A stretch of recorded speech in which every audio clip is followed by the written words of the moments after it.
standing at the bottom of the steps. "Let me try," the doctor said, and he climbed up to the platform and knelt by the gray mound. "Hey, Johnny, it's Jim O'Connell. I haven't seen you in a long time. I just want to make sure you're all right." An earthquake in the blankets, then an eruption, tangled hair and a bright red face, and a loud voice saying in a Boston accent, "Dr. Jim, how the fuck are you?" For the next half hour, Johnny reminisced about the alcohol-fueled adventures of his past, about mutual old friends, mostly dead. The doctor listened, laughing now and then. He reminded Johnny that the street clinic was still open on Thursdays at Mass General. Johnny should come, that is, if he wanted to come. Dr. Jim, James Joseph O'Connell, had been riding on the outreach van for 3 decades. During those years, he had built, with many friends and colleagues, a large medical organization, which he called the Program, short for the Boston Healthcare for the Homeless Program. It now had 400 employees and looked after about 11,000 homeless people a year. Jim was its president and also captain of the street team, a small piece of the program with 8 members serving several hundred homeless people who shunned the city's many shelters and lived mainly outside or in makeshift quarters. About half of Jim's administrative work now lay in managing the street team, and all of his clinical work went to doctoring its patients, Boston's rough sleepers, as Jim liked to call them, borrowing the British term from the 19th century. The van was a crucial tool for reaching those patients. It was financed by the state and managed by the Pine Street Inn, Boston's largest homeless shelter. Nowadays, 2 vans went out from the inn each night. They had become an institution, which Jim had helped to foster in the late 1980s.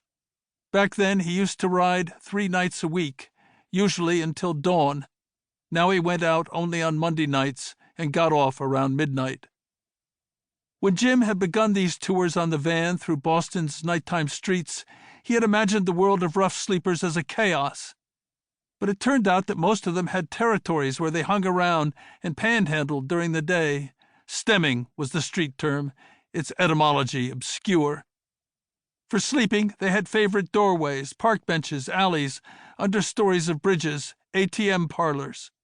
Rough sleepers were like home buddies without homes. At the start of a ride, Jim and the driver and the driver's assistant would trade the names of people they were worried about, and they could usually find each of them within an hour or 2. Jim was like a 1950s doctor making house calls, though the van rarely dispensed more than minor medicine. Rather, it was meant for bringing food and blankets and socks and underwear to rough sleepers and, more urgently, for finding people in distress and bringing them in, if they would come, to hospital emergency rooms or to the city's homeless shelters. The van was also a tool for keeping in touch with patients and their ailments and collecting the unpublished news of the streets. Like all members of his street team, Jim carried a small knapsack, his doctor's bag, its contents refined and miniaturized over the years. It consisted mostly of basic first aid gear and diagnostic equipment, a blood pressure cuff that wrapped around the wrist, a little pulse oximeter, an ear thermometer, a simple blood glucose meter, a stethoscope. Among the losses he regretted was the pint bottle of whiskey he once carried for the times when a patient was in alcohol withdrawal and on the verge of seizure. You couldn't do that now. It's become a moral issue. He wore his cell phone in a holster on his hip, and he carried a small flashlight, thin enough to hold in his teeth if he needed both hands to examine a patient. A flashlight remained one of the street team's essential tools for checking on rough sleepers. Some years back, one patient had asked how Dr. Jim would feel if his doctor came to his bedroom in the middle of the night and woke him up by shining a flashlight in his face. Jim took the issue to the program's board of directors, a group of about 16, which included experts in health and medicine and finance, and several formerly homeless people. The board convened a meeting of about 30 rough sleepers who issued this advice, long since become policy. The